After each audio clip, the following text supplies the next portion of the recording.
Hola compañeras, gracias por venir, gracias a la Fundación Anselmo Lorenzo por dejarnos este espacio para abrir, pues bueno, lo que pretendemos que sea algo parecido a un seminario permanente o a un ciclo abierto.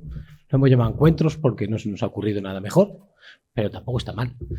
Y bueno, pues la idea es acercarnos un poco a la realidad sociocultural y sociopolítica del presente de los espacios de donde proceden la población migrante que nos acompaña en Madrid y abrir los espacios del anarcosindicalismo a un público que a veces no se siente tan interpelado por las dinámicas y por los procesos que nosotras venimos llevando aquí desde hace mucho tiempo y bueno, aprender de los errores que hemos cometido para no nutrirnos habitualmente de una buena parte de la clase trabajadora madrileña que procede de otras geografías y de otras latitudes. Entonces, pues bueno, con esta idea, desde la Secretaría de Formación de CGT y desde la Secretaría de Acción Social de CNT, en colaboración con la Fundación Anselmo Lorenzo, pues hemos decidido empezar a encontrarnos con otras realidades, con otras latitudes que tienen mucho presente que estudiar con nosotras y muchas experiencias que compartirnos para crear tejidos de resistencia. Y bueno, pues debutamos aquí con Perú y esperemos pronto pues poder darle continuidad. Y bueno, pues esto era lo que más o menos quería comentaros. Vale, pues si queréis sigo yo, que nada, muchas gracias, buenas tardes a todas y como ha dicho el compañero, desde la Secretaría de Formación de CGT Enseñanza y desde la Secretaría de Acción Social de CNT Comarcal Sur os queremos dar la bienvenida a esta primera sesión del ciclo de encuentros que inauguramos hoy con la charla del auge de la extrema derecha y criminalización de la protesta en Perú. Nos acompaña Franz García, periodista y militante libertario peruano, a quien agradecemos profundamente que esté hoy aquí para compartir con nosotras un análisis situado en primera persona de la realidad política y social que atraviesa su país. Quisiera además hacer una breve reflexión desde un lugar personal y político, ya que muchas de las dinámicas que hoy analizamos en Perú, como puede ser la represión de la protesta, criminalización de la organización popular o el avance de proyectos autoritarios, forman parte de procesos que afectan de manera estructural a los pueblos del sur global en el marco de un sistema internacional profundamente desigual, donde el norte global mantiene posiciones de privilegio económico y político sostenida históricamente sobre la explotación y subordinación de estos territorios. Y creo que a ninguna de aquí nos sorprende cuando hablamos de auge de la extrema derecha no hablamos únicamente de fenómenos electorales, sino que hablamos de una reconfiguración autoritaria que combina neoliberalismo, extractivismo, militarización y persecución de la disidencia. Por tanto, en el sur global esto pues suele expresarse con mayor crudeza. Vemos estados de excepción normalizados, represión letal, judicialización de dirigentes sociales y una construcción mediática del enemigo interno. La criminalización de la protesta vemos que no es un efecto colateral, sino que, como ya explicará el compañero, es una estrategia deliberada para desarticular la capacidad de organización de la clase trabajadora y, por tanto, de los movimientos populares. Estos procesos veremos que no están aislados geográficamente. Nuestra experiencia y la del sur global, ¿no?, suele anticipar formas de gestión autoritaria que más tarde se trasladan o adaptan en otros contextos. Por eso creo que encuentros como este son fundamentales, no solo para informarnos, sino para comprender que las luchas están interconectadas y que, por tanto, el internacionalismo es una necesidad estratégica. Así, este ciclo nace con la voluntad de acercarnos a esta realidad social y política de los territorios de origen de una parte fundamental de nuestra clase trabajadora, la clase trabajadora migrante, y no desde una mirada asistencial ni desde la idea de dar voz, sino reconociendo que nuestras voces ya existen, que producimos análisis, teoría y práctica política y por tanto debemos ocupar también un lugar central en nuestras estructuras sindicales. Fortalecer la organización y la acción sindical pasa necesariamente por integrar estas experiencias, por construir espacios donde la memoria política del sur global dialogue en igualdad con nuestras prácticas de aquí de Occidente y por generar sinergias reales que permitan avanzar en una organización de clase mucho más amplia, consciente y, por supuesto, combativa. Con esta perspectiva damos inicio a este primer encuentro. Esperamos que la intervención de Franz nos ayude no solo a comprender mejor la situación en Perú, sino a reforzar nuestra capacidad colectiva de análisis, solidaridad y acción. Así que muchas gracias y bienvenido, compañero. Gracias. Bien, buenas noches compañeros, compañeras. En primer lugar, dar las gracias a las secciones tanto de la CNT, de la CGT y por supuesto de la Fundación Anselmo Lorenzo por brindarnos el espacio y la posibilidad de compartir algunas cosas sobre la realidad y la problemática que ahora mismo está pasando al sur, en el Perú específicamente. El motivo un poco de esta iniciativa, al menos de nuestra parte, de poder brindar estos alcances, estas luces de lo que está pasando, es un poco lo que decimos nosotros desde ya, es romper el cerco mediático. Por lo general, de Perú se conoce poco o nada, ¿no? Y lo poco que se puede conocer es, por lo general, información sesgada o interesada de parte de los grupos de poder que solamente pretenden encapsular la cosmovisión de un país, en estos casos la región del sur, como simples atractivos turísticos, ¿no? Donde se promociona, por ejemplo, las comunidades indígenas, se promociona mucho los lugares turísticos de pasado histórico, pero cuando estas comunidades indígenas, que son justamente parte de los dossiers de información turística para la gente de afuera, esa misma gente cuando se politiza, cuando empieza a reclamar por sus derechos y cuando planta cara a la represión, entonces dejan de ser atractivos turísticos y pasan a ser elementos terroristas. Entonces, eso es un poco lo que nosotros queremos dar a conocer y a partir de eso entrar en un contexto general que lo que está pasando en Perú es parte, lógicamente, de una ola global donde la extrema derecha se posiciona de manera peligrosa, va avanzando y va ganando justamente lo que se conoce como la batalla cultural, va conquistando territorios políticos, va generando una narrativa, un discurso interesado y sesgado de una realidad concreta y a partir de eso genera adhesiones y votantes en sectores, sobre todo juveniles. Cosas que uno puede ver, por ejemplo, aquí en España. Nosotros también lo tenemos allá con las particularidades, obviamente, idiosincráticas de cada región, pero hay muchas afinidades, hay muchos puntos en común que los voy a ir tejiendo un poco durante mi intervención. En principio, nosotros, para entrar en contexto a partir de lo que veíamos en imágenes, en estos últimos 5 años, Perú ha sido escenario de un periodo de conflicto bastante álgido. El asunto de la criminalización de la protesta y la represión sistemática se ha extendido a un nivel que ya no genera alarma en medios de comunicación, por ejemplo, que ya no genera alarma incluso en la propia ciudadanía que está fuera de los marcos politizados. El nivel de represión ha cobrado cuantiosas víctimas. Ahora mismo hablamos, por ejemplo, producto de ese contexto que hemos visto en el video, en promedio y según cifras oficiales, poco más de 60 asesinados por balas del Estado. Asesinados decimos porque no fueron parte de un conflicto, como se quiere decir desde las fuerzas públicas, desde el Estado, de que son los policías los que usaron sus armas de reglamento en defensa propia, frente a una turba enardecida, es lo que dice el Estado y lo que legitima los medios de comunicación allá, y un poco lo que se ve para afuera. Lo cierto es que los asesinados que han movilizado regiones enteras del sur del país, las imágenes que veíamos pertenecen a la región Puno, que es el sur, donde hay comunidades aymaras y quechuas, se movilizaron por las más de 60 víctimas, más de 60 asesinados, que cayeron justamente por balas de la policía, disparos directamente a la cabeza, disparos directamente al pecho. No fueron entonces ningún tipo de enfrentamiento, como dice el Estado. Fueron asesinatos selectivos, fueron órdenes políticas, fue parte de un proceso de aplastamiento de cualquier disidencia o rebelión que se pueda gestar desde los sectores populares. Y lo peor de todo es que... ¿Ahí? Vale, gracias, muchas gracias. Gracias. Y decía, y lo peor de todo este asunto es que después de la ola de represión se normaliza una impunidad sistemática que no permite generar ningún tipo de investigación, o las investigaciones que se han empezado a dar son simplemente desarticuladas, desbaratadas por un parlamento que tenemos allá que está controlado por la ultraderecha. Para llegar un poco a este contexto y que se entienda de dónde viene este proceso, cuáles son las raíces del periodo reciente de conflicto social que tenemos, bien valdría la pena retroceder un poco y situarnos en el contexto de la década del 80, que es el periodo inmediato del cual partimos para hacer análisis políticos.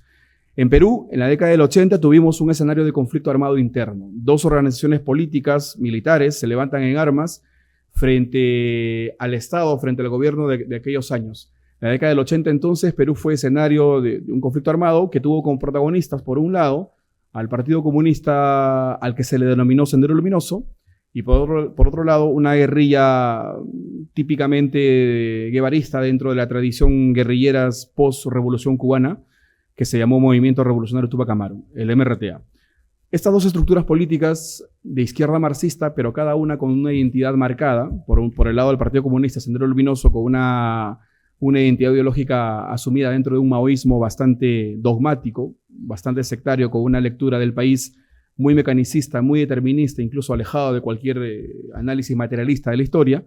Y por otro lado, la guerrilla MRTA con la intención de hacer incidencia a partir del empoderamiento popular en regiones como la Amazonía o como la Sierra.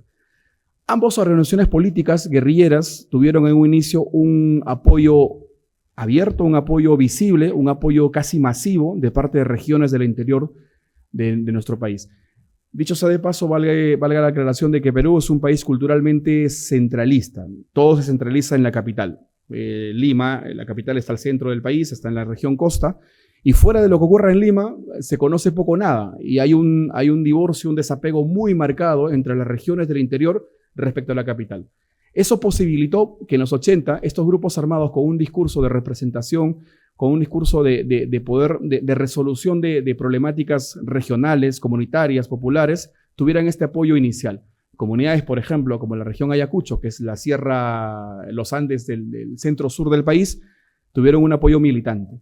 Y esto porque en estas regiones, hasta la década del 80, el Estado como tal era inexistente. El Estado simplemente respondía a los intereses de la oligarquía centralizada en la capital, en la costa, respondía a los intereses de las 12 familias que siempre han manejado la economía en el Perú, y su presencia era nula en los sectores populares, los sectores rurales, donde no existía servicios básicos para poder tener una vida más o menos digna, ¿no? O sea, no había ni escuela, ni servicios médicos, ni carreteras, ni nada. En este contexto aparecen estos grupos guerrilleros, principalmente Sendero Luminoso, y se muestra como el organismo presente y permanente que va a poder dar una resolución directa a la problemática de estas comunidades. Y es por eso el apoyo.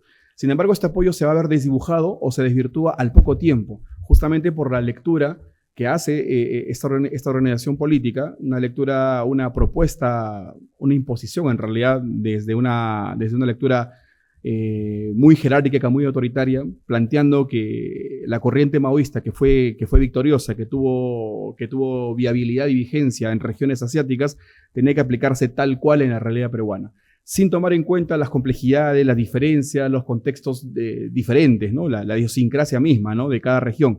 Se buscó imponer un modelo tal cual de revolución, de construcción comunista. Y eso colisionó frontalmente con la propia idiosincrasia, con los intereses mismos o con la forma de vida o de visión de las comunidades, que si bien es cierto, en el Ande del Perú se arrastra mucho el elemento del comunitarismo, poco heredado de la época antes de la colonia, donde el tema de generar comunidad como el embrión para una sociedad mucho más equitativa era más visible, y eso se mantuvo y se mantiene todavía en muchas comunidades del Ande. Eso se trastoca o ve colisionada con una imposición vertical, jerárquica, caudillista y mesiánica que planteaba Sendero Luminoso como forma de cambio. Y no solo en el discurso, porque en la práctica misma lo que se va a ver es que en el enfrentamiento militar entre los grupos armados y el Estado, con sus fuerzas represivas, el ejército, la marina y las fuerzas policiales, va a haber un fuego cruzado, y en el medio está justamente la clase obrera, están las comunidades campesinas, están los pueblos indígenas siendo agredidos por ambos lados. Esto genera un quiebre, una fisura en el tejido social de aquellos años. La acumulación de capital, de capital humano, de empoderamiento popular que la izquierda arrastraba en nuestro país hasta la década del 70, entra en un proceso de fisura bastante grande en los 80, justamente con estos nuevos paradigmas de revoluciones, en la que se plantea un modelo de pensamiento único prácticamente, y quien no estaba de acuerdo con los postulados o con la imposición o con la lectura política del periodo que hacía Sendero Luminoso, simplemente esas diferencias eran saldadas a sangre y fuego. Se normalizó eso. Entonces, las agresiones y la violencia sistemática se dio de ambos lados, tanto del Estado y sus fuerzas represivas, como de los grupos insurgentes, en este caso principalmente Sendero Luminoso, con un porcentaje de responsabilidad mucho mayor respecto a la otra guerrilla, ¿no? Esto va a generar la posibilidad de que el Estado pueda nuevamente reapropiarse y monopolizar el discurso de la violencia y hacer una narrativa distinta en favor de una reestructuración funcional al sistema.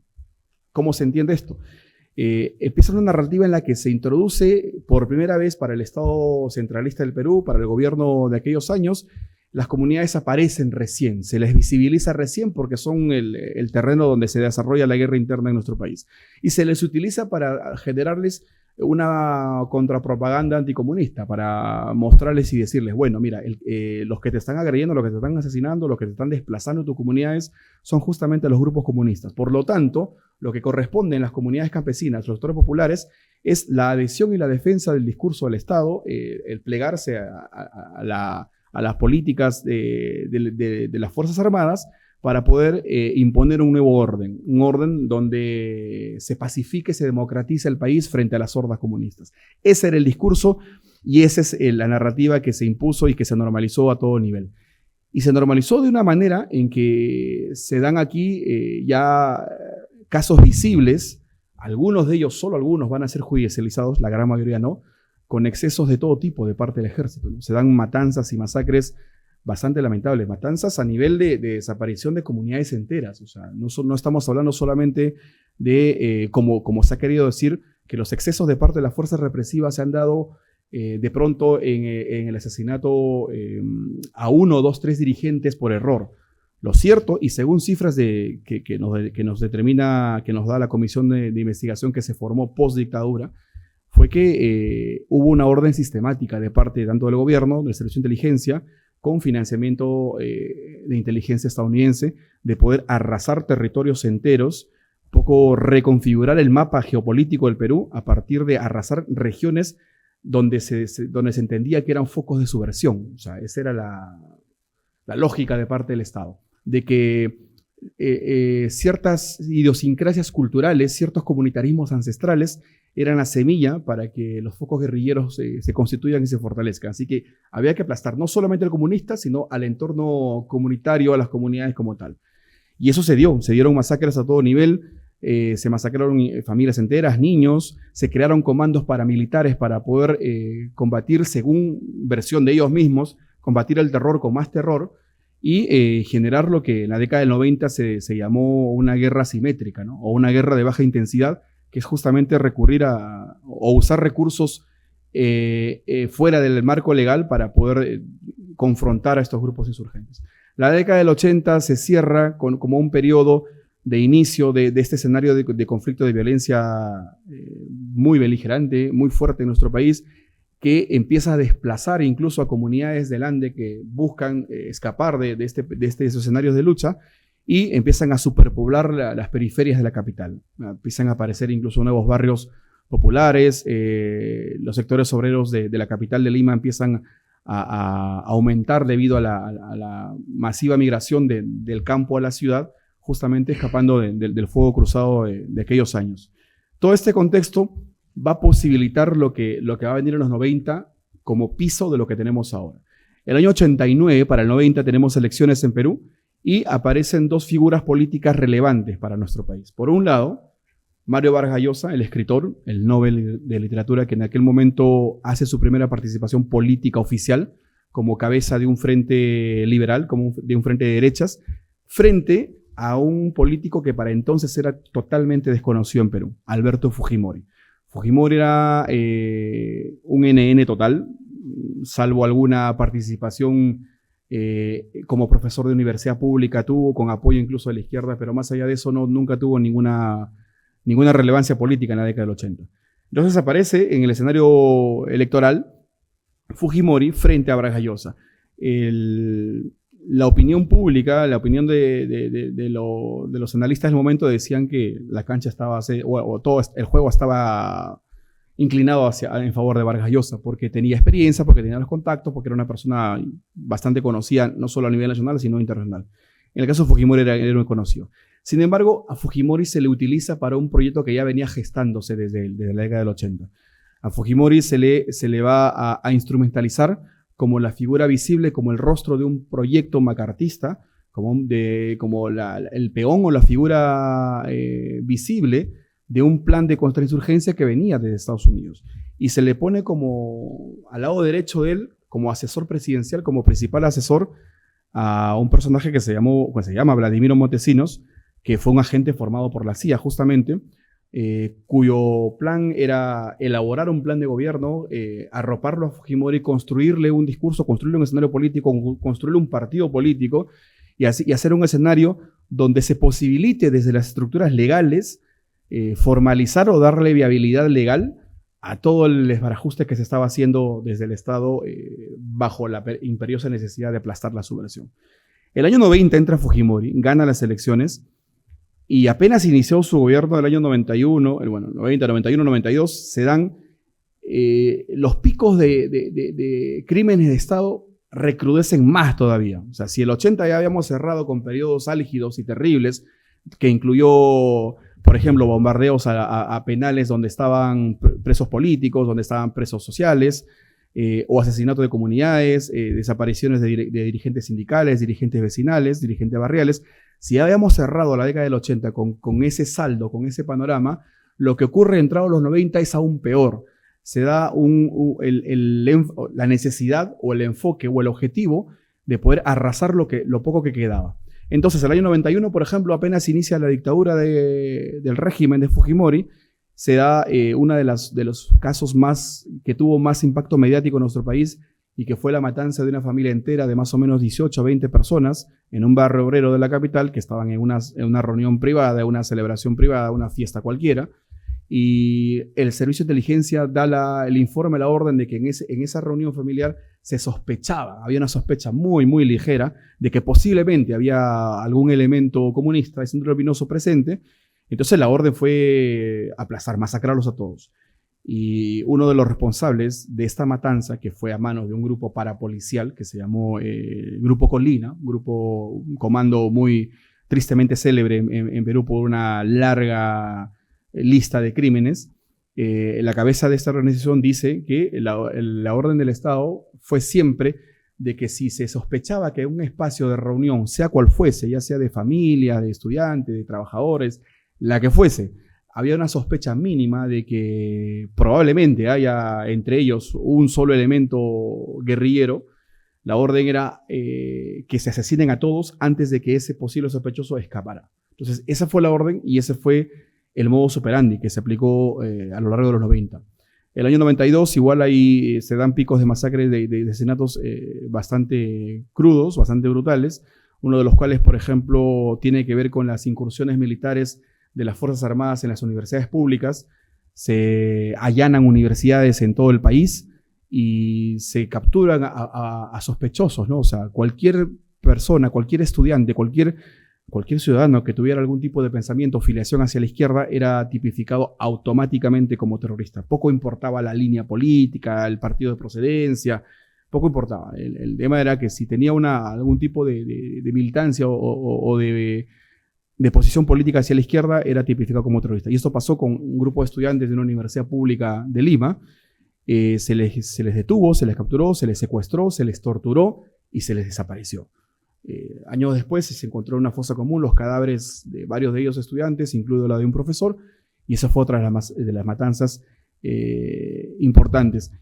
No fueron las únicas, sino que fueron las que se logró judicializar, porque cuando cae la dictadura se da todo un proceso de campaña para poder sentar en el banquillo al dictador que había generado todas estas matanzas, porque durante la década del 90 fue simplemente intocable. El año 92, al poco tiempo de la gestión de Fujimori, se da un proceso de quiebre importante. Fujimori genera un autogolpe de Estado.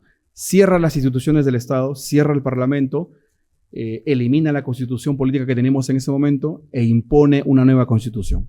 La nueva constitución del 92, que está vigente hasta hoy, es la que introduce en su capítulo económico el modelo neoliberal como modelo económico para el Perú, como una suerte, según ellos, de introducir al Perú en las economías del primer mundo y tener la capacidad de poder relacionarse comercialmente con todos.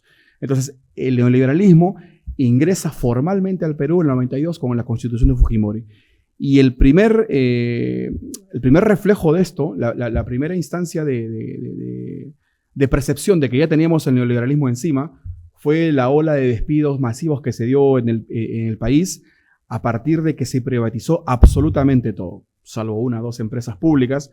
La gran mayoría de las empresas que estaban en manos del Estado, empresas estratégicas, en sectores estratégicos de la economía nacional, fueron privatizadas, fueron vendidas al mejor postor por precios irrisorios, se privatizó a un nivel alarmante, al punto de que los trabajadores fueron despedidos irregularmente. La mayoría de ellos hasta hoy siguen en juicio con el Estado, no se les ha reconocido ninguna indemnización o compensación por el tiempo de servicio y menos por el despido injustificado. Entonces, estas olas privatistas generaron un nuevo proceso, una nueva capa de precariedad y de crisis dentro de la clase trabajadora. Muchísimos trabajadores fueron arrojados a las calles. Los sindicatos, que para entonces tenían aún fuerza, tenían presencia, federaciones obreras, federaciones sindicales a lo largo del país, fueron desarticuladas totalmente. El sindicalismo, como lo conocíamos en Perú hasta el 70, 80, hasta el inicio del 90, fue desarticulada. Lo poco que quedó terminó plegándose de manera funcional y vergonzante a la dictadura, porque no tenían de otra, supuestamente, porque las federaciones de base, los sindicalistas independientes, el sindicalismo de clase que estaba en contra del régimen, en contra de la dictadura, fueron simplemente exterminados, asesinados.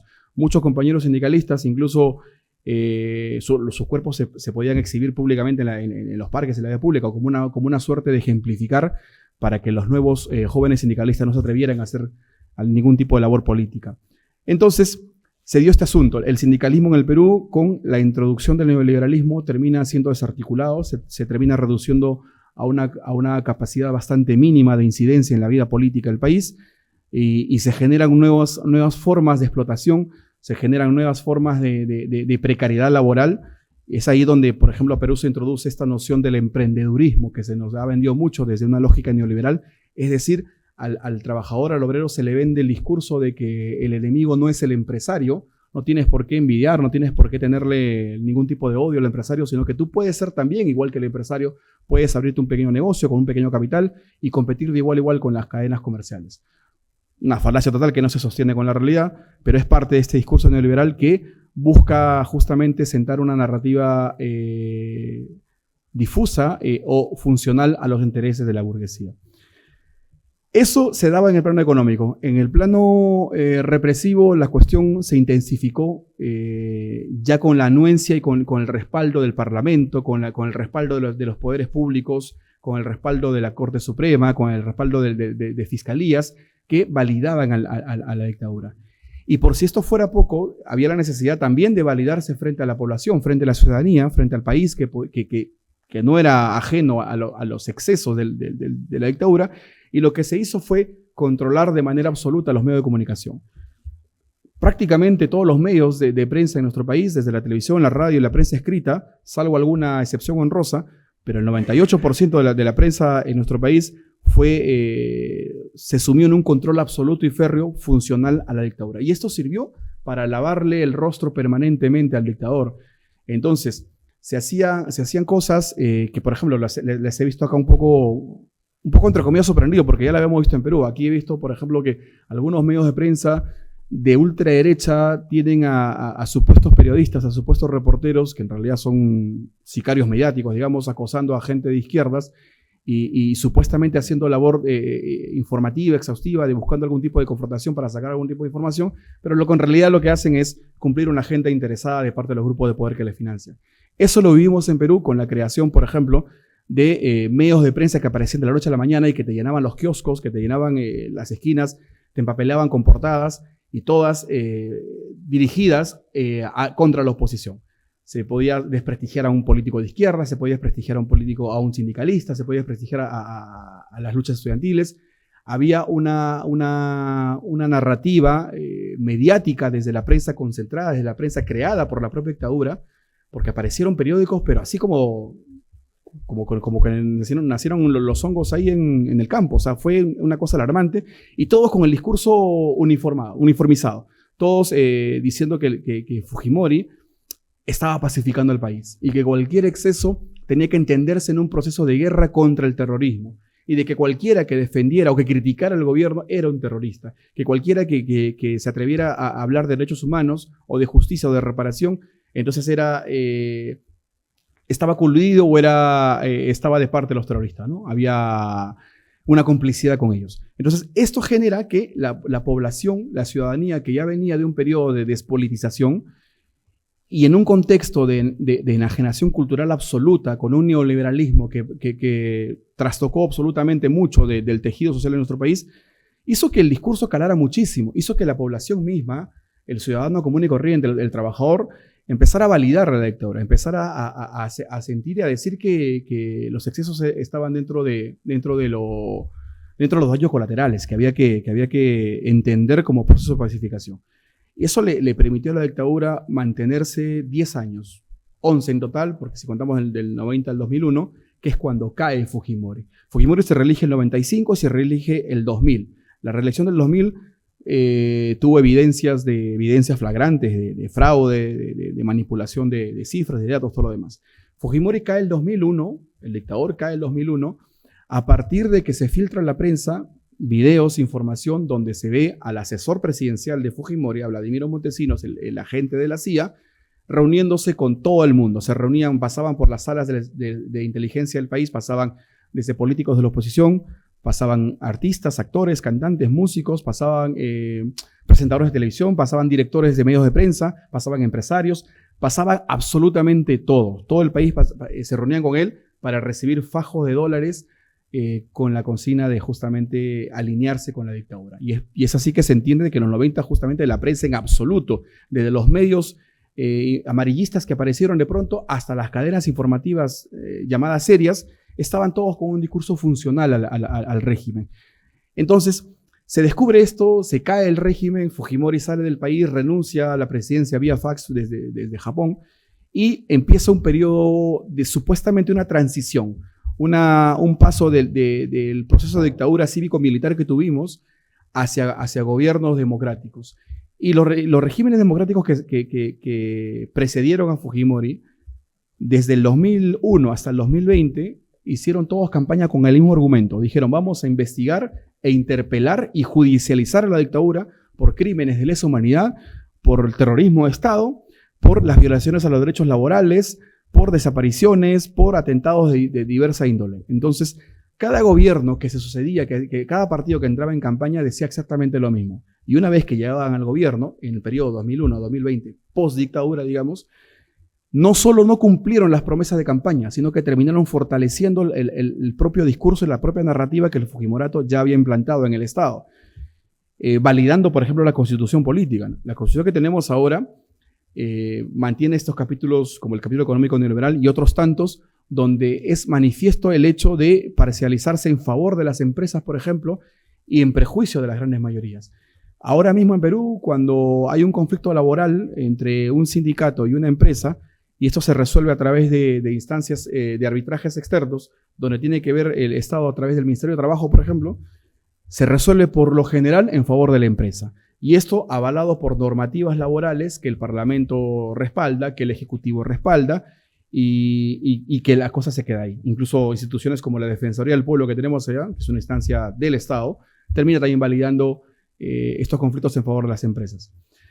Entonces, en el periodo que tuvimos post-dictadura, se dio estos discursos de interpelación al régimen, no se dio, salvo instancias de derechos humanos con intervención de entidades internacionales, y se logró llevar algunos casos de los crímenes del Estado durante la dictadura de Fujimori, se llevó a la Corte Interamericana de Derechos Humanos.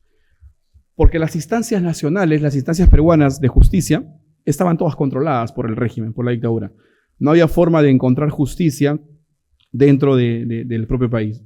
Solamente los casos que lograron salir hacia la Corte Internacional pudieron resolverse fallando en favor de las víctimas y generando lo que años después, el 2005, se le enjuicia y se le sanciona a Fujimori y se le condena a 25 años de prisión por crímenes de lesa humanidad, crímenes que no podían prescribir y que tampoco, incluso según normativa, no deberían ni siquiera estar sujetos a un tema de indulto presidencial, al que sí accedió Fujimori. Fujimori, pese a tener 25 años de prisión por crímenes de lesa humanidad, luego fue indultado por los gobiernos posteriores por alianzas políticas que tuvieron entre el Parlamento, que siempre estuvo controlado por el Fujimorato, nunca dejó de estar controlado por ellos, y el Ejecutivo con gobiernos flexibles que poco o nada podían hacer frente a una maquinaria de ultraderecha que lo controla todo desde el Parlamento.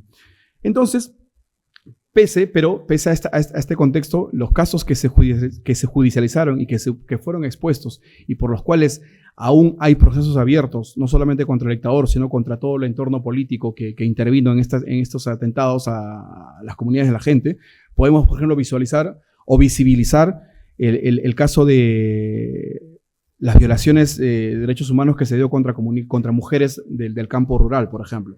Se dio un caso muy conocido, muy famoso, que fue el caso de las esterilizaciones forzadas contra campesinas, contra indígenas, y esto se dio debido a que en la década del 90, en la dictadura, Fujimori dice muy alegremente que por asesoría y consejería de su ministro de Economía, el Perú estaba atravesando un periodo de crisis de pobreza, había una pobreza alarmante y creciente, y que esta pobreza se debía a un crecimiento desmedido de la población. Había mucha población y por eso que había mucha pobreza. Y la forma de combatir la pobreza era reduciendo a la población. Se aplican políticas de control de natalidad, control poblacional, y esto se traduce en el hecho de que se hacen campañas en zonas rurales de los Andes y de la Amazonía, donde a las mujeres supuestamente se les dice que se les va a poner algún tipo de vacuna por una campaña de salud genéricas, por un tema contra la gripe, contra el sarampión, lo que fuese, pero lo que en realidad se estaba haciendo era esterilizar a estas mujeres sin su consentimiento, sin ningún tipo de información y sin ningún tipo de cuidado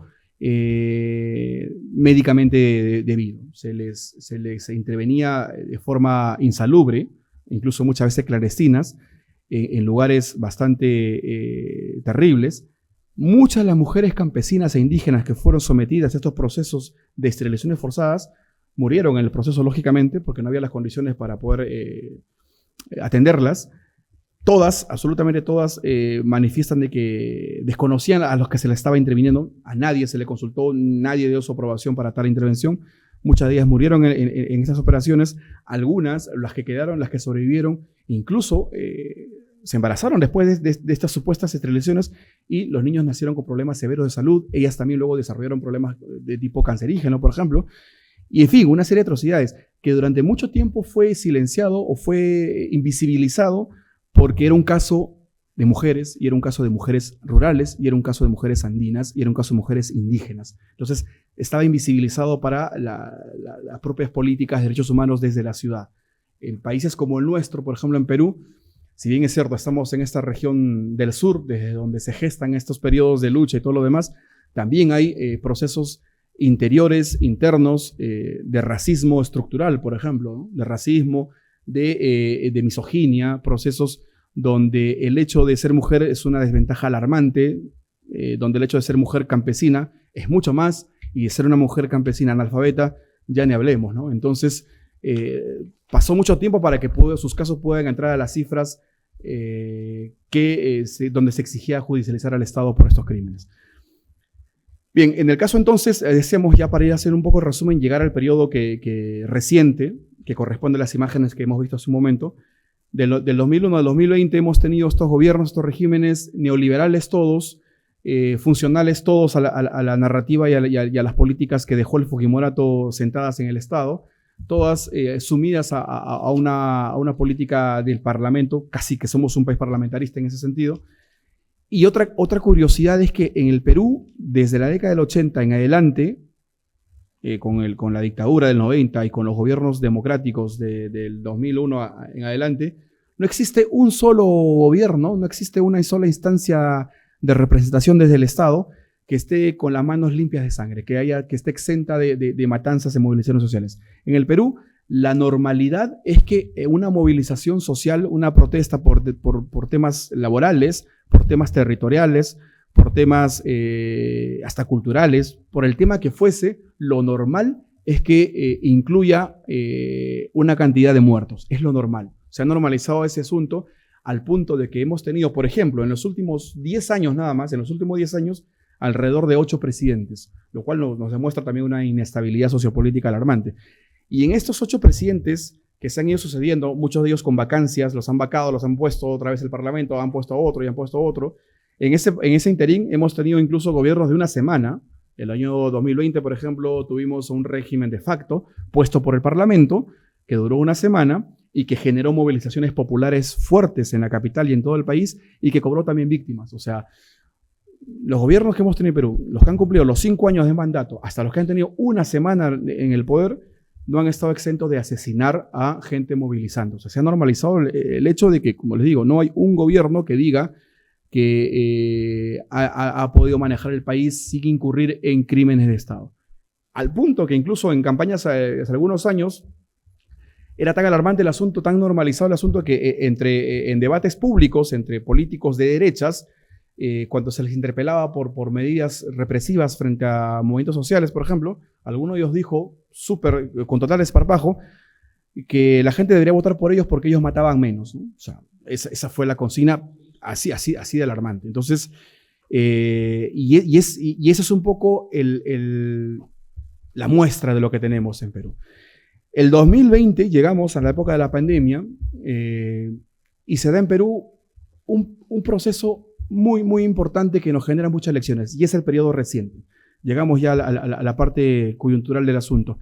El 2020 para el 2021 Perú afronta un nuevo periodo de elecciones en medio de un proceso de pandemia y con todo lo que esto significaba, donde dicho sea de paso, la reactivación económica del país luego de esta crisis generada por la pandemia se cargó, como siempre se carga, en los hombros de los proletarios, los trabajadores, y la economía había que salvarla en beneficio de los empresarios, en perjuicio de los trabajadores, como siempre sucede. Y en este periodo se da un nuevo proceso de elecciones. Y aquí tenemos un hecho histórico para nuestro país. En Perú nunca hubo un gobierno de izquierdas, nunca hubo una izquierda que llegara vía elecciones a tomar el gobierno. Nunca se dio eso. Siempre se han sucedido las derechas, desde las liberales hasta las ultraconservadoras, pasando por las dictaduras militares, pero nunca hubo un gobierno de izquierdas, salvo, podríamos dar un paréntesis interesante y curioso, por decirlo de alguna manera, del año 68 al 74, cuando se da un gobierno militar progresista, por llamarlo de alguna manera, ¿no? Juan Velasco Alvarado, un general, da un golpe de Estado a un gobierno liberal reaccionario en la década del 60, toma el Estado del año 68 e inicia un periodo de reforma agraria en el Perú. Nuestro país, casi el 70, estábamos sumidos en un periodo de latifundismo brutal, de semifeudalismo alarmante, donde el país era controlado por hacendados, por terratenientes, por latifundistas, y los trabajadores de las haciendas, de los latifundios, eran vistos poco menos que esclavos. O sea, no tenían derecho a absolutamente nada más que poder tener una pequeña parcela dentro del terreno enorme y trabajar para el patrón sin descanso, sin ningún tipo de beneficio, sin absolutamente nada. Esto generó siempre movilizaciones, hubo una lucha importante, y el 68 con este político se genera la reforma agraria, se expropia las haciendas a los latifundistas, se entrega a los campesinos, y desde el Estado se teoriza el concepto de cogestión, la administración de las tierras y del campo entre el Estado y las cooperativas campesinas que estaban siendo fortalecidas por el propio gobierno. Y este periodo de cogestión del 68 al 74 posibilita, por ejemplo, la reaparición en la vida política pública de elementos libertarios, de anarquistas que estaban replegados desde la década del 40. Aparecen compañeros libertarios actuando a nivel de base en las cooperativas, en los sindicatos agrarios, radicalizando un poco los procesos que se venían dando, o incluso algunos libertarios trabajando a nivel de asesoría gubernamental, incluso se da en los dos lados. Y en ese periodo es que a Perú llega un personaje, un anarquista muy, muy conocido aquí en España y en toda Sudamérica, Abraham Guillén. El compañero llega a Perú escapando de la represión en Argentina. Los libertarios de Perú lo acogen y Guillén participa directamente, se compromete mucho con este proceso de reformas de cooperativismo y de cogestión, y se teoriza públicamente la necesidad de radicalizar la cogestión hacia la autogestión. Y Perú tuvo un proceso importante de toma de tierras, de cooperativismo, de transformación un poco de la propiedad privada en propiedad pública, con la participación importante de compañeros como Abraham Guillén justamente. Eso se ve cortado también en el año 75, cuando a este militar le da un golpe otro militar que estaba segundo al mando, Francisco Morales Bermúdez, dentro de un contexto de imposición en toda Latinoamérica de lo que se conoce como el Plan Cóndor, ¿no? Esta política de imponer dictaduras militares en toda la región para impedir el avance del empoderamiento popular, ¿no? Para impedir que las guerrillas se fortalezcan, que se conecten con el campo popular y todo lo demás, ¿no? de este contexto es que Chile tiene a Pinochet, Argentina tiene a Videla, nosotros en Perú tuvimos a Morales Bermúdez, todos con la misma dinámica, la misma lógica de arrasar con todo lo que se estaba avanzando, imponer regímenes totalitarios, hacer del fascismo una praxis permanente y concreta, y bajo el amparo y el contubernio, pues lógicamente, de asesores de Estados Unidos. Eso como paréntesis quería mencionarlo. Salvo ese periodo, decíamos, hasta el 2020, Perú nunca tuvo un gobierno de izquierdas que haya llegado vía elecciones. Entonces aquí tenemos un proceso importante. En 2020 entra en relevancia un partido que existe hasta ahora en Perú, que se llama Perú Libre, un partido autodefinido marxista-leninista, lo cual ya es bastante fuerte tomando en cuenta de que en un país como nuestro llamarse de izquierdas es automáticamente visto como terrorismo. O sea, se ha impuesto esta narrativa, este discurso y este concepto de terrorismo a todo nivel, es transversal a todo tipo de discurso que ya no hace falta, no interesa definirse si uno es marxista, no sé, stalinista, maoísta, trotskista, o uno es anarquista, anarcosindicalista, poco interesa. Para el Estado peruano, absolutamente todos son terroristas, y ahora mismo la normativa se ha modificado para que a los compañeros que se les detiene en movilizaciones sociales o en actos de propaganda, ya no se les procese o no se les detenga por acusaciones como vandalismo, como alteración del orden público, como daño a la propiedad pública, como antes se hacía. Ahora todo compañero que es detenido es tipificado y procesado por terrorismo directamente. Lógicamente las penas son mayores, y esto es parte de un proceso de eleccionamiento, ¿no? Para generar precedentes y que nadie más busque hacer ese tipo de cosas. Entonces, este partido Perú Libre, autodenominado marxista-leninista, lleva en su plancha presidencial, lleva como cabeza de lista, como candidato a la presidencia, a un personaje que también era desconocido en el Perú, Pedro Castillo se llama. Pedro Castillo, lo más mediático que tuvo fue el 2017 cuando lideró una huelga de profesores, de una facción del sindicato de profesores, lideran una huelga exitosa, y fuera de eso no tiene más notoriedad, más participación política. Pedro Castillo es una persona sin formación política, no viene del campo de la izquierda, viene más bien de una estructura más conservadora, pero configuraba él mismo un modelo que podía articular y unificar a mucha de la población en el país.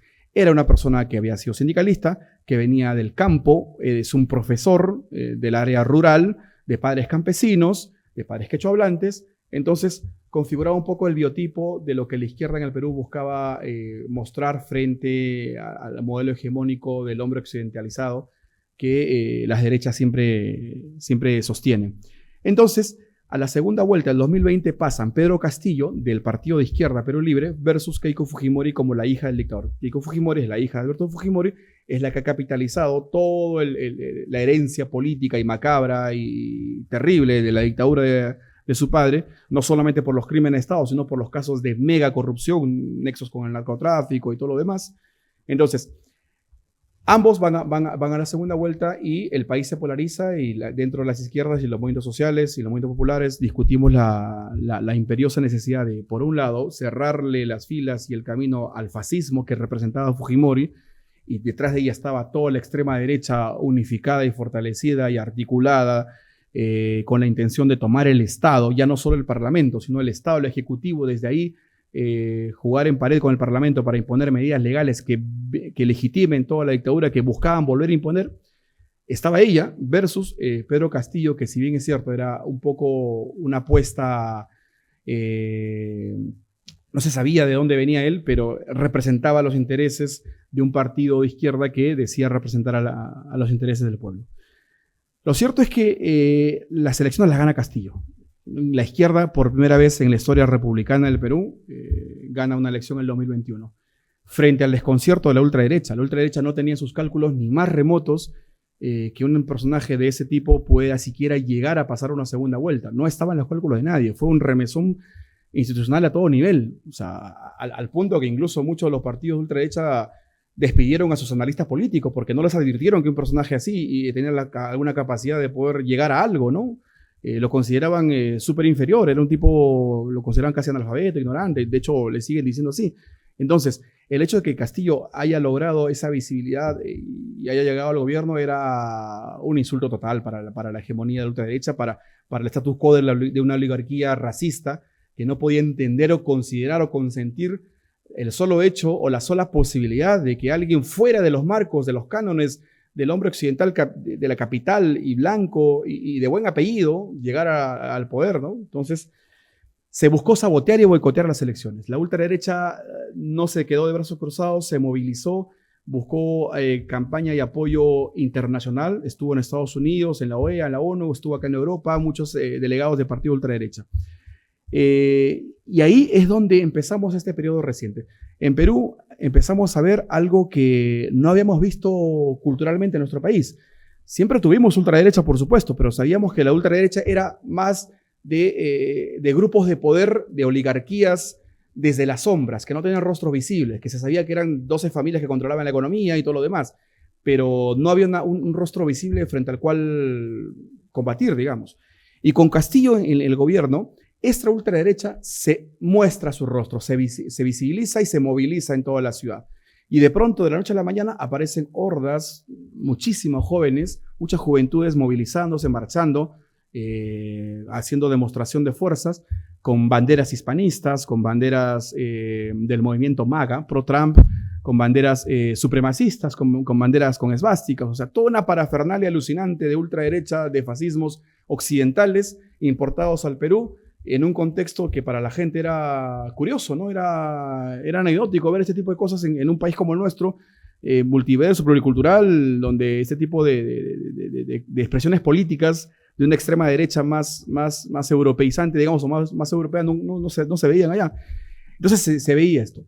Bajo el amparo y el financiamiento de los partidos ultraderecha que estaban en el Parlamento, bajo el amparo y el financiamiento de empresarios de cadenas corporativas que controlan bancos, controlan cadenas de cines, controlan universidades, financiando a estas hordas que se movilizaban en la calle y que empezaban a acosar y agredir a las asambleas de trabajadores, a las asambleas de movilizados que luchaban contra la derecha en ese momento. Castillo llega al gobierno, asume el gobierno en julio del 21 y frente a todo lo que se creía que podía pasar, porque el movimiento popular le apoyó decididamente, desde los sindicatos, las federaciones regionales, las comunidades campesinas, las comunidades indígenas, hubo un apoyo articulado detrás de Castillo. Y lo que se pensó que podía ser este primer hecho histórico en la vida republicana del Perú, con la izquierda en el gobierno, aperturándole las puertas al diálogo o visibilizando las demandas de los sectores postergados, no solo no se dio, sino que se fragmentó mucho más la distancia con los sectores de base. Se fracturó mucho más el nexo de movimiento popular y gobierno de izquierdas. Se fracturó. Castillo quedó aislado, su propio partido le dejó, le abandonó porque tampoco cumplió las cuotas de poder que el partido le exigía. Fue una cosa que entró en una suerte de callejón sin salida, no encontró el rumbo político. Ciertamente el Parlamento de ultraderecha también le frenaba, le hacía obstruccionismo, no permitía nada. Y cuando se daban movilizaciones sociales desde el campo popular, reclamándole al gobierno que cumpla lo que había prometido, la represión se mostraba, la policía se mostraba, pero cuando la ultraderecha se movilizaba exigiendo la cabeza del presidente, la policía acompañaba las movilizaciones de la ultraderecha y les protegía a ellos, ¿no? Cosa curiosa que siempre pasa en todas partes, ¿no? O sea, a los movilizados del antifascismo, la policía los agrede como terroristas cualquiera, ¿no? Mientras que al fascismo que asoma las garras en las calles, la policía les defiende, ¿no? O sea, y eso pasa en todas partes. Pasó en Perú ante el desconcierto popular, ¿no? Pasó eso y la gente no se explicaba por qué pasaba eso. Entonces, la respuesta podría ser en que tuvimos a un presidente de un proyecto de izquierdas, pero que él nunca fue de izquierda, pues. Nunca vino de un trasfondo sociopolítico de transformación radical de las cosas, ¿no? Y se desdibujó la primera posibilidad que el movimiento social tuvo. Y eso fue utilizado por la narrativa ultraderecha para decir, bueno, ya tuvieron su primera experiencia, querían un gobierno de izquierdas, ahí lo tuvieron, y fue una desgracia, fue una reverenda desgracia, fue un desastre, el país se paralizó, el país no avanzó, las inversiones se alejaron, muchas empresas han cerrado, hubo un temor porque los comunistas iban a expropiar todas las empresas, o sea, los infundios de siempre de la ultraderecha. Entonces, hubo una inestabilidad política del 21 al 22. El 22, Castillo, asesorado por su entorno inmediato, mal asesorado, o en todo caso con intereses subalternos de parte de su entorno inmediato, que ya estaba infiltrado hasta la médula de elementos de ultraderecha en el propio gobierno, decide en diciembre del 22 dar un mensaje a la nación donde cierra el Parlamento. Dice, el Parlamento me está haciendo mucha obstrucción, cerramos el Parlamento. Saltándose incluso algunas cláusulas que estaban en la Constitución donde el presidente no podía, bajo ese parámetro, hacer un cierre del Parlamento. Da ese mensaje a la nación y a los 20 minutos es detenido. Se lo llevan preso por golpe de Estado. Esa fue la figura que se le puso en ese momento. Y aquí viene el asunto. Ahí en las movilizaciones la gente hablaba de Dina asesina, ¿no? Esa es la frase que se quedó muy, muy fuerte en nuestro país. ¿Quién fue Dina? Dina Boluarte fue la mujer, la vicepresidenta, la segunda al mando en el gobierno. Dina Boluarte, que un mes o 2 meses antes de que esto sucediera, antes de la detención de Castillo, dijo, ¿no?, en uno de los mítines en plazas públicas, dijo, si la derecha toca al presidente, si la derecha y la ultraderecha se tumban a Castillo, yo me voy con él, porque mi lealtad es con el compañero presidente. Y el día que detienen a Castillo, Dina Boluarte asume alegremente el cargo presidencial, jura en nombre de ella misma y asume la banda presidencial. Y ahí es donde entra toda esta vorágine de movilizaciones. Ahí es donde toda la población se levanta porque entienden de que hay negociados demasiado turbios entre sectores políticos elitistas en el Parlamento, en el gobierno, de que se está jugando con los intereses del pueblo en general. Y de diciembre del 22 a marzo del 23 se dan estas movilizaciones. Se dan movilizaciones en todo el Perú, principalmente en el sur, movilizaciones de una escala bastante grande. Se movilizan comunidades indígenas enteras, comunidades campesinas, federaciones sindicales, sectores obreros, federaciones de estudiantes, mujeres de la ciudad, mujeres del campo. Hay una movilización muy fuerte en contra de esta nueva intentona de la derecha por tomar el Estado en su conjunto. Y la respuesta de Dina Boluarte, de la ya presidenta, que meses atrás se decía de izquierda y estaba con la población y había ido a acompañar a las movilizaciones de la gente del campo y todo lo demás, es la represión brutal. La represión brutal, o sea, desmedida. La orden fue imponer un estado de sitio en la que no se permita ningún tipo de movilización y a los movilizados se les disparaba y se les asesinaba. Decía en un principio de mi intervención hace un momento que de los más de 60 asesinados oficialmente reconocidos, que no son todos, que son muchos más, de esos más de 60 asesinados, casi todos han sido asesinados por disparos a la cabeza y al pecho. O sea, son crímenes directamente orquestados y organizados desde arriba. Y esto desdibuja, por ejemplo, un poco también cuando en un momento un coronel de la policía salió a decir que si hubo algún muerto por disparo en la policía, hace un caso aislado de algún mal efectivo policial que usó mal su arma, ¿no? Y luego en otro proceso de investigación y otro proceso judicial, otro policía dijo, a ver, en la policía y en las Fuerzas Armadas no existen los casos aislados. O sea, un elemento de la policía no actúa por cuenta propia. Hay una cadena de mando que viene desde lo más alto de la jerarquía, que involucra a la presidencia, al ministro, al general, al coronel, al capitán, y va al policía que acata la orden de disparo. Entonces, se dieron estas masacres, se dieron estos asesinatos, la gente empezó a movilizarse, la población empezó a levantarse mucho más, se dieron procesos de toma de locales, toma de barricadas, se incendiaron algunas comisarías, es verdad. Hubo una lucha muy fuerte contra la policía, al punto que el Estado militarizó muchas regiones del sur. Militarizó, impuso ley marcial, impuso toque de queda, impuso se suspendieron derechos constitucionales, a la gente por reunirse se les detenía, se les asesinaba. Incluso un hecho que impactó mucho en la gente, porque se vio en las imágenes, fue que a un estudiante le disparan en plena plaza, en plena vía pública, justamente en ese pueblo, en Juliaca, al sur del Perú. El compañero estudiante cae abatido al piso por el disparo, y frente a él había un puesto de salud de atención médica, sale un enfermero a atenderlo, el enfermero lo está socorriendo y le cae una bala, le disparan en la cabeza. Lo matan también al enfermero. Entonces, esto fue lo recurrente, eso se dio así. Producto de eso, las familias organizaron asociaciones de pro derechos humanos o pro revisiones de los casos de estos crímenes, y se pidió que se investigue y se judicialice a la presidenta y a los responsables políticos.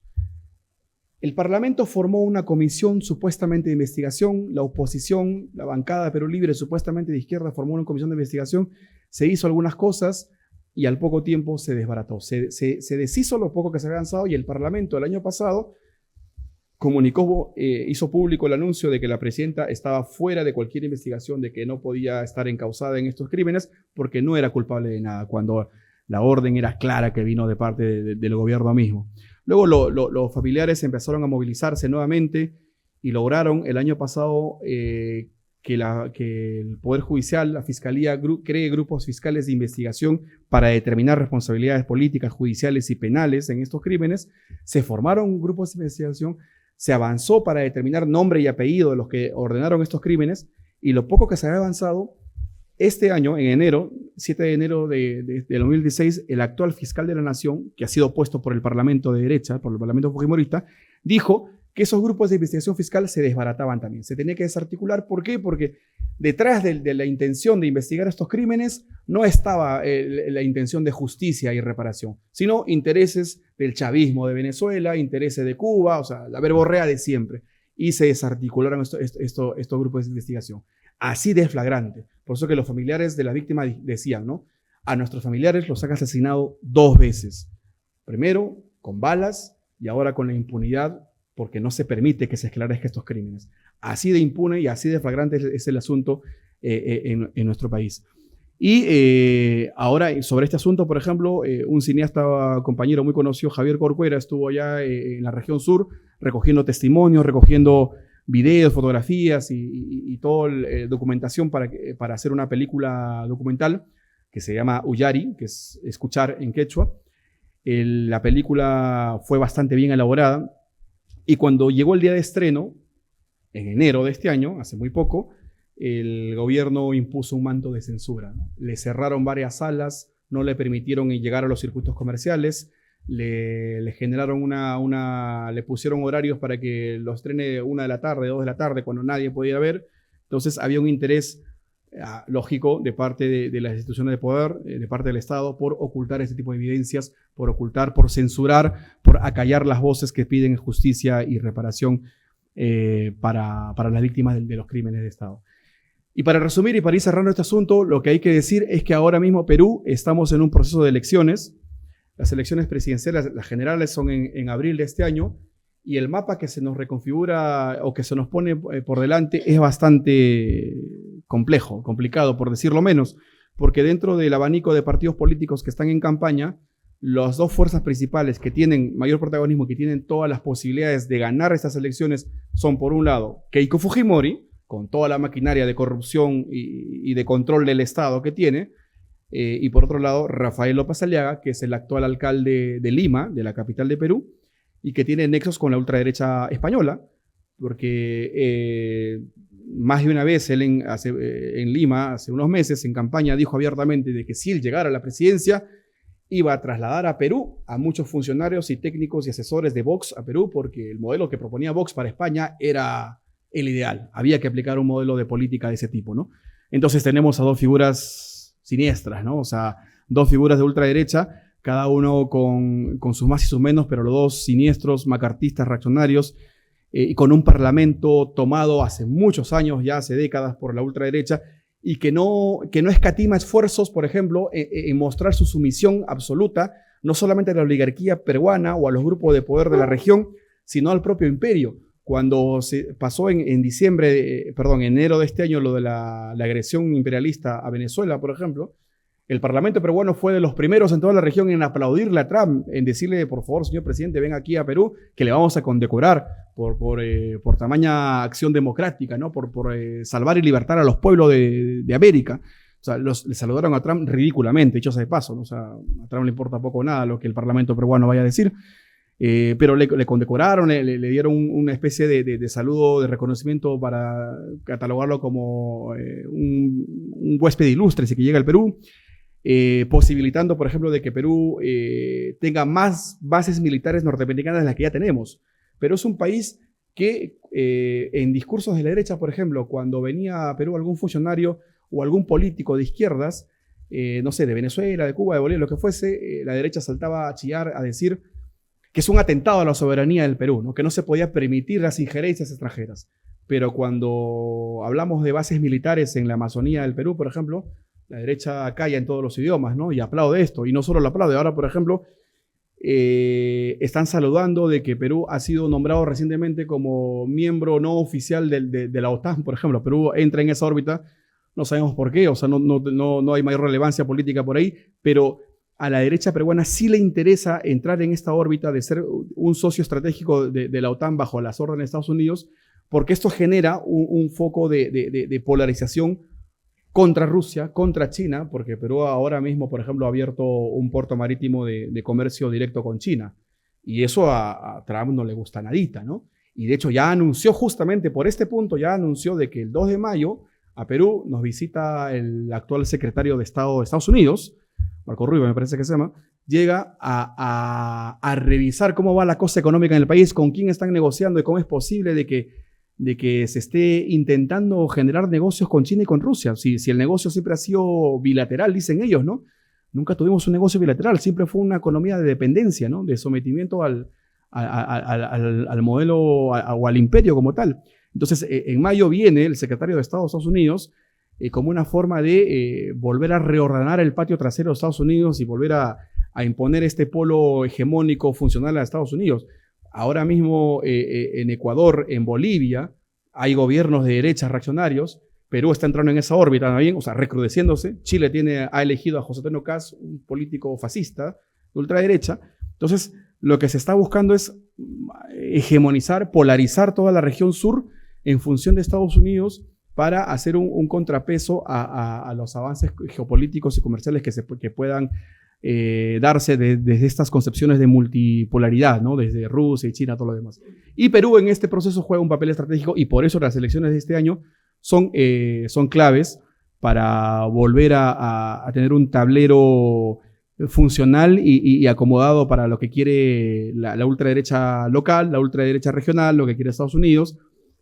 Y en ese interín, los casos de los crímenes de lesa humanidad, los casos de megacorrupción, las violaciones de derechos humanos, los crímenes que se han cometido y que se siguen cometiendo contra la clase obrera y los movimientos populares en nuestro país, quedan impunes, quedan totalmente impunes. En Perú, la única forma de conseguir algún tipo de sanción o de beneficio, de resarcir algún tipo de daño, es cuando este caso llega, después de muchísimos años, a cortes internacionales. Porque en el Perú no hay forma. O sea, la cosa es así de complicada.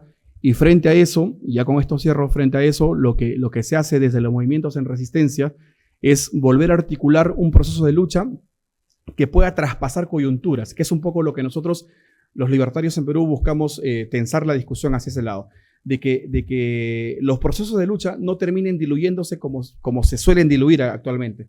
Cada 5 años, cuando hay comicios, cuando hay elecciones, las izquierdas electorales, las izquierdas representativas terminan capitalizando, terminan un poco destrozando el capital humano que se va formando y terminan llevando agua para su molino, y esto genera una desazón, desarticula el empoderamiento popular y hay que rehacer todo de nuevo cada 5 años. Y lo que nosotros planteamos desde nuestro sector, desde el socialismo libertario, es que los procesos de lucha tienen que empoderarse desde abajo y por fuera de los marcos de democracia representativa, que en realidad no representan para nada las demandas populares.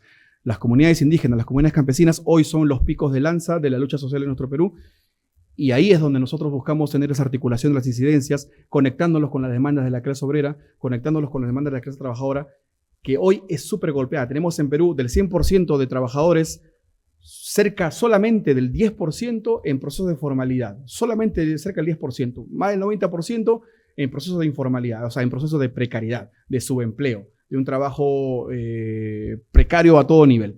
Y de ese 10% que accede a estas formalidades de derechos laborales, entre el 3 y el 4% son sindicalizados. O sea, hay un acoso antisindical muy fuerte, muy flagrante. Hace poco nada más hablaba con unos compañeros que acaban de formar un sindicato en el sector de la agroindustria al norte del Perú. La agroindustria es un sector estratégico muy importante en nuestro país. Forman su sindicato y lo primero que se hizo fue llamarlo, despedir a los dirigentes y a los sindicalizados de base, llamarlos a las oficinas para decirles, bueno, si quieres sindicalizarte, está bien, es tu derecho, puedes hacerlo. pero creo que hasta fin de mes nomás llegas, o sea, y ahí ya la cosa cambia, ¿no? Y muchos de los trabajadores en Perú tienen carga familiar de 3, 4, 5 hijos. Entonces se lo piensan 2, 3 veces antes de seguir en esto, ¿no? Y el patrón sabe muy bien por dónde cogerles. Entonces sabe que con el tema familiar les va a presionar para que dejen estas cositas locas del sindicalismo, ¿no? Y se alineen a hacer un trabajo de esclavitud sin lugar a reclamar de nada. Esa es la realidad en el Perú. Sin embargo, frente a eso, sí existe un tejido social que se recompone, se reconstituye en cada periodo. Hay un sindicalismo de base pequeño, es cierto, muy precario, es verdad, que está incluso divorciado de sus dirigencias sindicales reformistas, pro-patronales, pero que sigue existiendo, que se articulan en sectores importantes, en algunos sectores de la minería, sectores de la agroindustria, sectores de la limpieza, sectores estratégicos de la economía del Perú. Con ellos tenemos ahí luchas sociales importantes. Están también el tema de los estudiantes exigiendo que se respete el derecho a la gratuidad. En Perú la educación es una mercancía, es un negocio. La educación pública ya solo es pública de nombre muchas veces.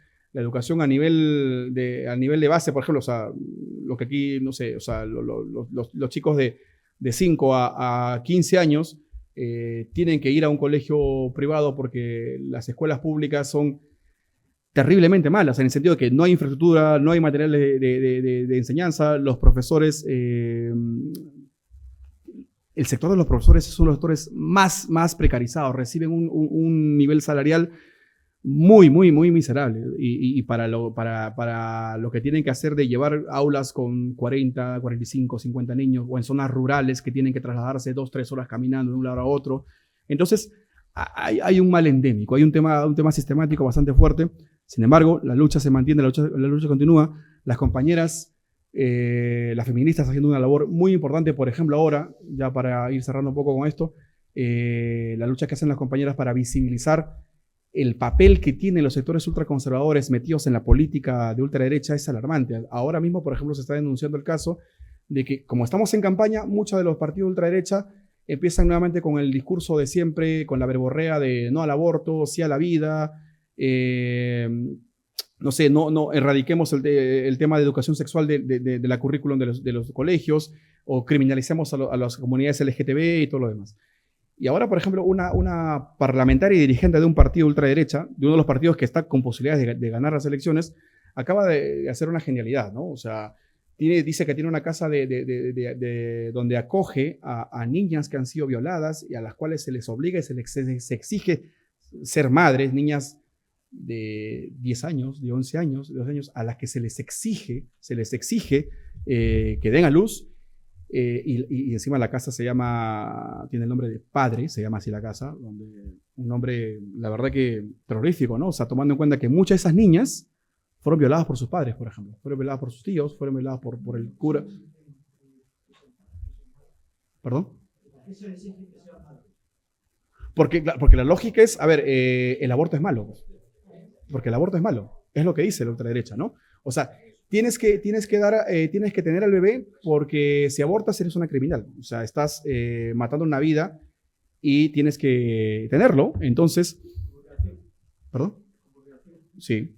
Y estas niñas que han sido violadas, hace poco han sido mostradas como un trofeo de guerra. Esta congresista, esta parlamentaria, las mostró a todas, un promedio de unas 20, 30 niñas, así visiblemente, todas con su bebé, como diciendo, nosotras hicimos que estas niñas no sean criminales y que tengan los bebés, y aquí las pueden ver, como un acto de campaña, terrorífico. O sea, se les expuso, se les mostró como un trofeo diciendo, nosotros sí luchamos por la vida.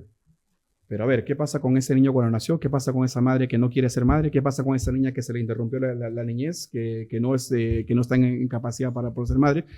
Todo esto lo capitaliza la ultraderecha y lo muestra como banderas de lucha frente a lo que consideran campañas feministas antifamilia, ¿no? Una cosa así. Entonces, ahí también se da un polo de lucha muy importante, muy importante. Hay una batalla bastante fuerte por ahí, las compañeras están peleando mucho para exigir que las niñas sean niñas y que no se les obligue a tener una maternidad que no les corresponde, que no pidieron, de la cual son víctimas, y que no se les revictimice mostrándolas como trofeo de guerra, como que es un gran logro para el Estado que una niña de 10 años sea madre. O sea, eso. Entonces, es un poco de todo. Va la cosa así, el panorama, el escenario en Perú es así, estamos en ese periodo, en ese proceso, Y en resumen, lo que quería era un poco explicar eso. Seguramente hay muchísimos más puntos que habría que discutir, que conversar, pero en resumen es eso lo que está pasando ahora. La situación es adversa, es complicada, pero hay posibilidades de resistencia y de lucha, y a nosotros nos interesa desde ya justamente tejer estos lazos de internacionalismo para poder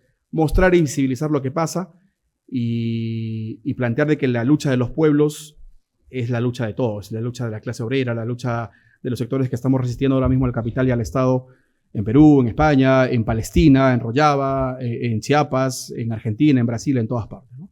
Eso, compañeros, compañeras, muchas gracias.